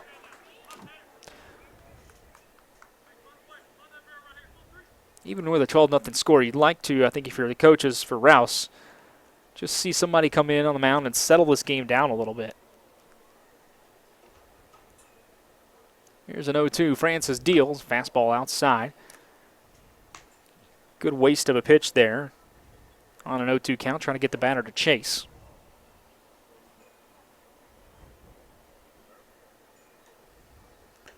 One and two now, with runners at first and second. The pitch swung on and fouled off. Cater stays alive. We'll do it again.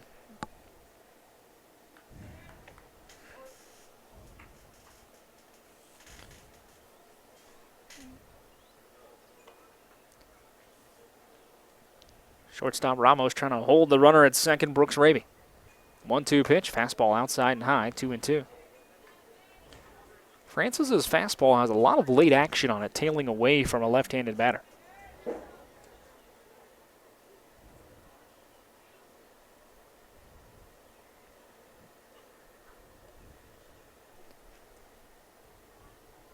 Playing shallow and right, Dalton Porter against the batter, Cater. 2-2 pitch. Swung on and missed. Looks like he got him there with a bit of a changeup. Strikeout for Seth Francis, the third K of the day for the pitching staff for Rouse, and there's one away in the fourth. That would be his slider that he really likes. Had that breakaway action. But he has good movement, even on just a fastball, the way it tails away. You don't see that with every pitcher. Not too much. Here's Austin Hewitt. And there's a called strike to him. Hewitt 1 for 1. He singled in the first. He has drawn 2 walks as well today. He has scored once, and he's got an RBI to his credit.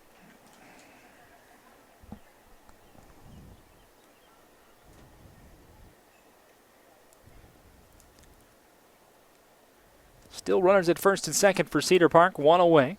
Here in the fourth inning, 12-0 your score. Timberwolves putting it on Rouse today. 0-1 from Francis, called for a strike at the knees, 0-2.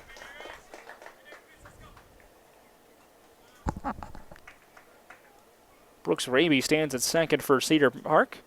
Pinch runner over there is McDonald at first. Running for Gabe Alvarez, the catcher. Here's the 0-2. Swing and a miss. Slider got Austin Hewitt. Back-to-back strikeouts there for Seth Francis. And there's 2 away in the fourth now.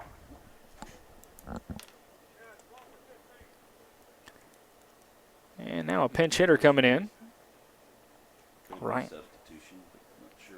Ryan Fiala was supposed to be up. Clayton Johnson now hitting. Now batting for the Timberwolves, number 12, Clayton Johnson. So Clayton Johnson will come up to hit here in the fourth for Cedar Park. Might be seeing a little more of this for the Timberwolves as we move along in the ball game with a 12-run lead. Get some guys some at-bats. Clay J has played with several members of the Rouse baseball team as they played on the same select team growing up. So there's a handful of them, probably about 6 of them on the Rouse Raider team. Well, the first pitch he saw from Francis was fouled off the left side for strike one. Got to think they're going to get some at-bats. We'll Cedar Park for some guys over on their roster today with the lead what it is. And spinning around is Francis. Tell you what, had Hempel gotten to the bag a little faster at second, they might have had a play on the runner, Brooks Raby.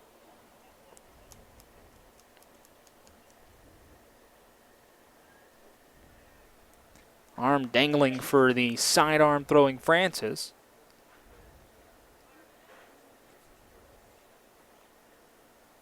Oh, 1. Misses down low. 1 ball, 1 strike.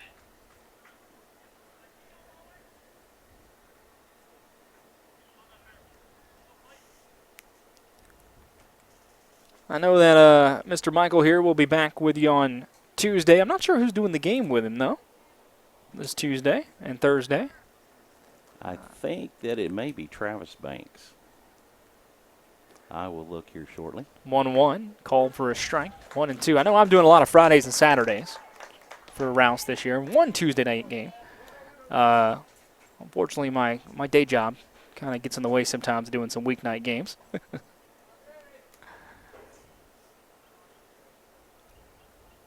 Shading towards left center, Hayden Thomas, the center fielder. 1-2 pitch from Francis, grounded softly to the third baseman Diaz. He's just going to pick it up and tag the runner out. Brooks Raby on the 5 unassisted fielder's choice. And that will end the inning. Nice job there by Seth Francis to come in and settle this ball game down out of the bullpen for Rouse. He gives up a single to Alvarez in the first pitch he throws, but then a couple of strikeouts and a ground out to end the frame. For Cedar Park in the fourth, there were 2 runs on 3 hits, but really it was the one big blow. A 2-run homer off the bat of Nate Alarcon. They did leave 2 on base, no errors by the Raiders. We head to the bottom half of the fourth, 12-0 your score. Cedar Park leads on the SHN Sports Network.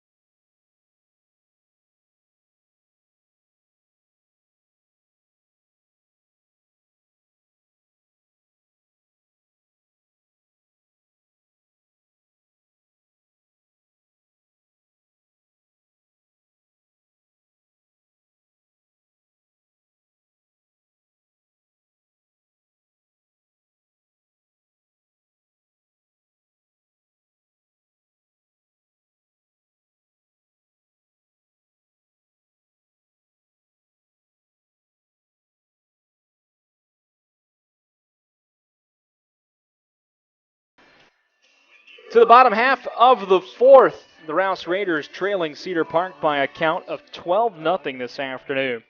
It will be the 6, 7, 8 hitters due up for Rouse. Cody Kelch to lead it off. He fouled out to the first baseman, Ryan Fiala, his first time up. Leading off for your Rouse Raiders, number 14, Cody Kelch. Kelch awaits the first pitch. It's a fastball outside from Travis Harvey for ball 1. I do not know if there have been defensive replacements for Cedar Park. I don't have my binoculars with me and can't really tell just yet. There's a swing and a miss. 1-1. Sorry. Clayton Johnson. I guess it helped if I put the microphone down. Clayton Johnson at first. Okay.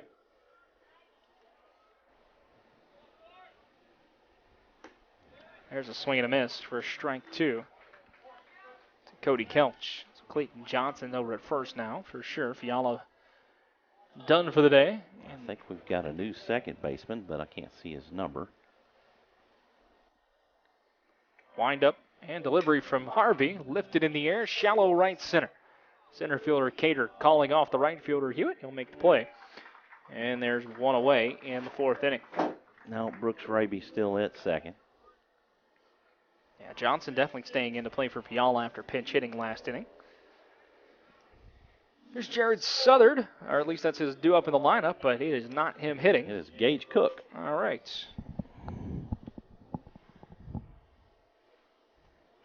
So Gage will come in to hit.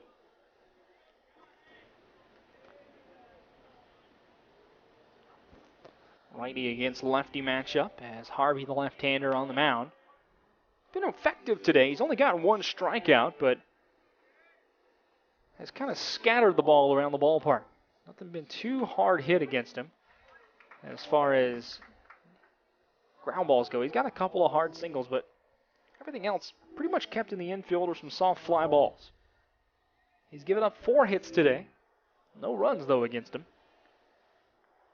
It's an 0-1 count to to Gage Cook. And, that just missed. I don't quite know where, to be honest with you. I don't either. That was a beautiful pitch from Harvey. 1 ball, 1 strike. Activity going on in the bullpen for Cedar Park. And the breaking ball swung on and missed by Gage Cook. 1-2. Righty warming up for the Timberwolves. Trying to get you a number and a name in a second. Number 7. And that looks like Max Sexton. Designated hitter for the Timberwolves. 1-2 in the dirt. 2 balls, 2 strikes.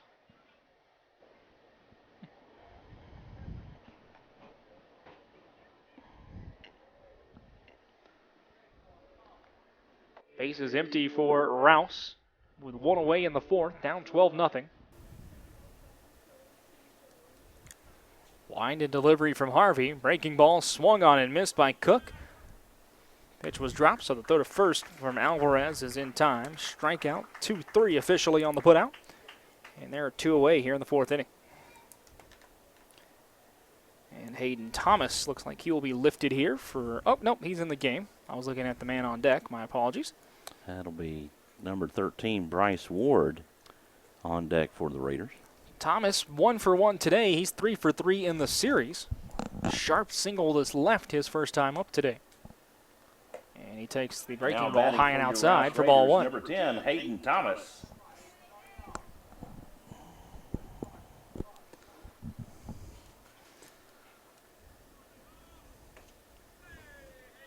The pitch, Thomas takes it low and away. Fastball missing from Harvey.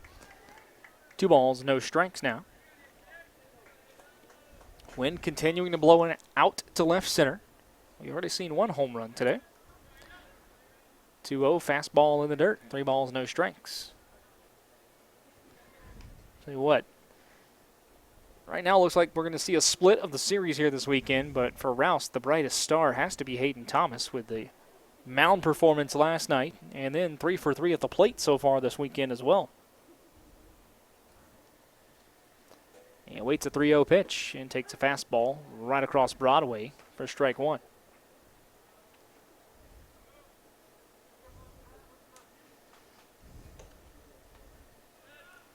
3-1, grounded left side. He's 4 for 4 this weekend. Another base hit to left field for Hayden Thomas.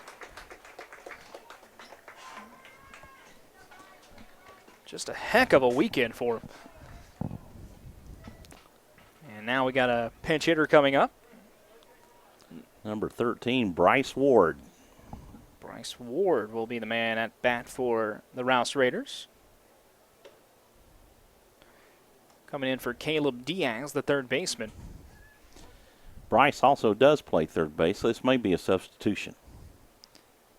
2 away in the inning, a runner at first, and the first pitch to Bryce Ward. Misses outside for ball 1. Bryce, a very patient hitter at the plate. Slightly open stance for Bryce here, and that is taken down low. Ball 2. 12 runs, 11 hits, no errors so far for Cedar Park. 0 runs, 5 hits, and an error for Rouse. 2-0 pitch. Ward takes it inside, and there's ball 3. Raiders at this point, I'm sure, would be satisfied to erase that goose egg off the scoreboard. And there's a 4-pitch walk. So a couple of 2-out base runners now. A 2-out single rather from Hayden Thomas, and a 2-out walk drawn by Bryce Ward. It's like another substitution. Number 4, Patrick Sosa, will be at the top of the order, and he also plays second base. Sosa will hit here in the 4th then. Second time we've seen him today. He actually was a courtesy runner back in the 2nd inning for John Dominguez. Sosa was caught stealing in that inning. Got put in a pickle out between 1st and 2nd.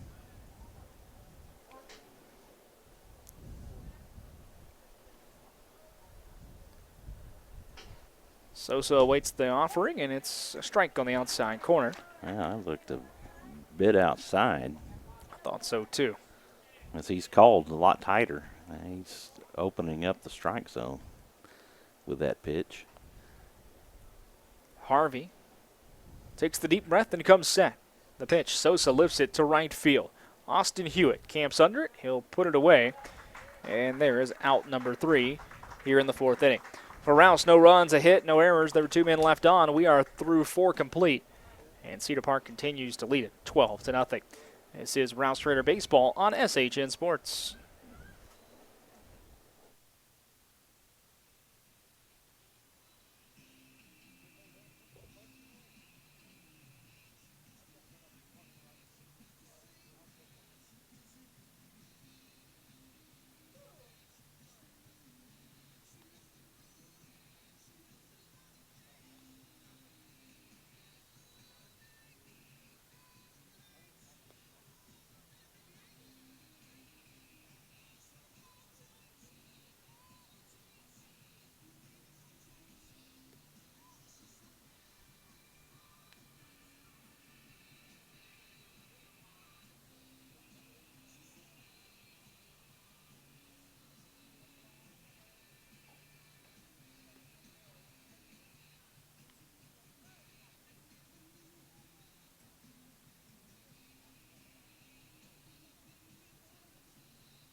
To the top half of the 5th we go. 12-0 your score. Cedar Park all over Rouse this afternoon here in Leander.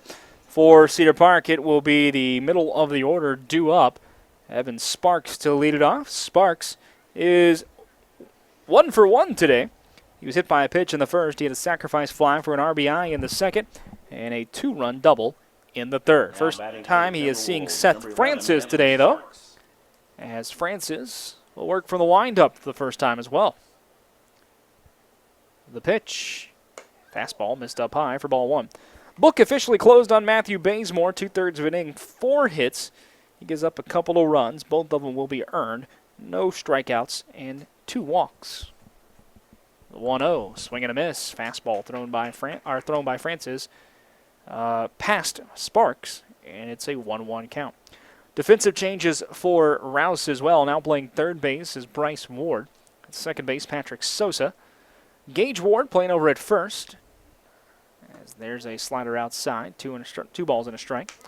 Jamison Slater has taken over in right field. I gotta ask, are Bryce and Gage brothers? No. Okay.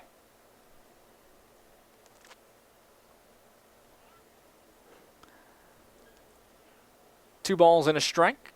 The pitch called for a strike on the outside corner, painted the black there. Did Seth Francis. Deuce is wild now. 2 balls, 2 strikes. To Evan Sparks, the right-handed hitter. Pitch. Sparks takes a slider in the dirt, and that will run the count full.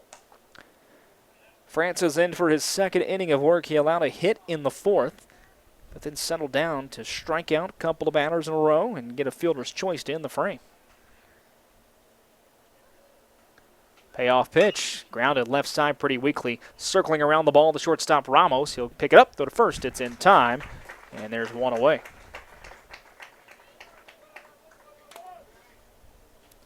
Seth, not typically a big strikeout hitter. He's a get-out hitter. And that's the way he works. It doesn't matter really to him that the ball gets put in play. He wants the out.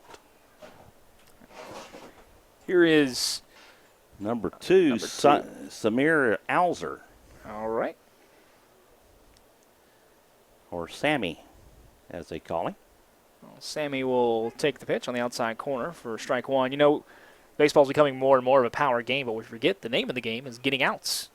And that's really through every level. I remember we had a guy at the minor league team I worked for a while as the 0-1, as a swing and a miss for strike two. He was a long reliever out of the bullpen. It would be nothing to see him go 3 innings. His ERA was under 2 for a season. Wow. And the next year, they didn't even bump him up because he didn't throw the ball hard enough. And that's outside for ball one. At one point in the season, he had 24 1/3 out of the bullpen without allowing a run. And I think in that stretch, he allowed 2 hits. And it just amazed me because he was a lefty, too. The 1-2 is outside for a ball 2. Because you think about guys like Greg Maddux, Hall of Famer. He was not a guy who was going to blow you away. No, he definitely wasn't. Pitch to contact, kept his pitch count down, but got outs. 2-2. Ground ball right back up the middle. Nice snag by Francis on the one hopper. He'll underhand it to first. And there's out number 2 in the inning. Good swing by Sammy Alzer there, but an even better play by Francis to react to the one hopper. Here is what should be Max Sexton. He is going to stay in and hit. Designated hitter is 2 for 2 today. He has scored 3 times. A couple of singles and a walk. Now batting for Cedar Park, number 7, Max Sexton.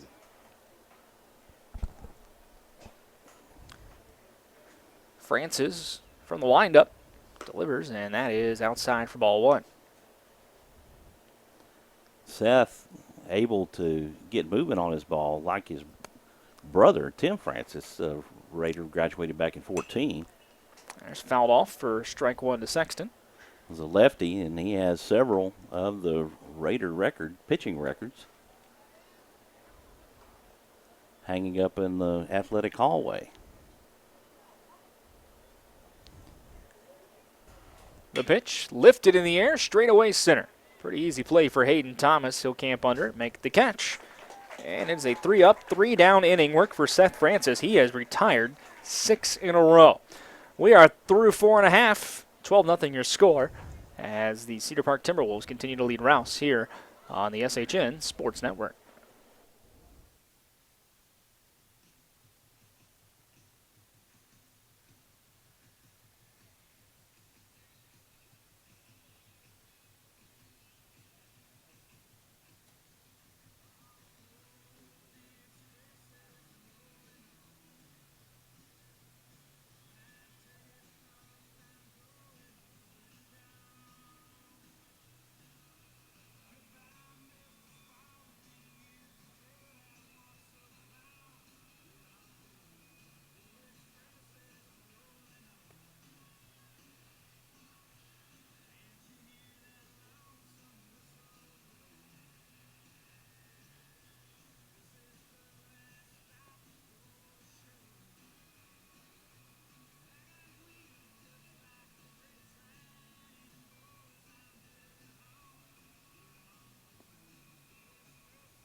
To the bottom of the 5th we go. 12-0 your score. Cedar Park leads Rouse here at Rouse High School in Leander.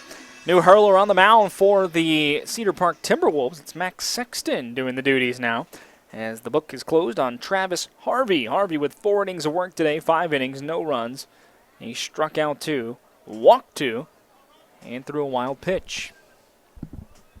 Leading off for your Rouse Raiders, number 11, Robbie Ramos. Robbie Ramos due up. Ramos is 2 for 2, a couple of singles. He's got 2 of the 5 hits today.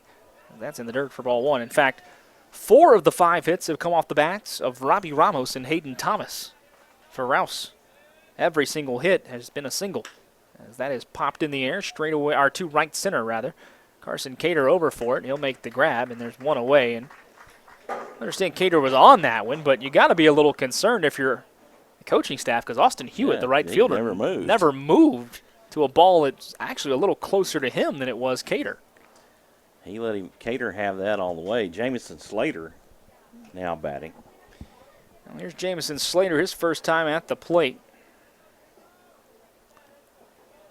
And he takes one on the outside half, just missed, outside of the plate rather. And there's ball one. 1-0.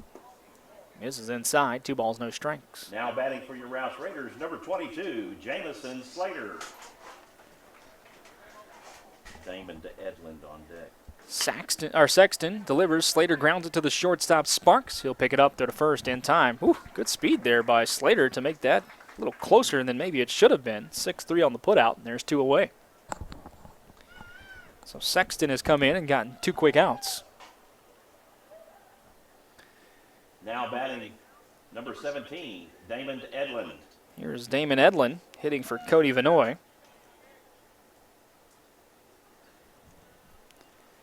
Righty takes a called strike.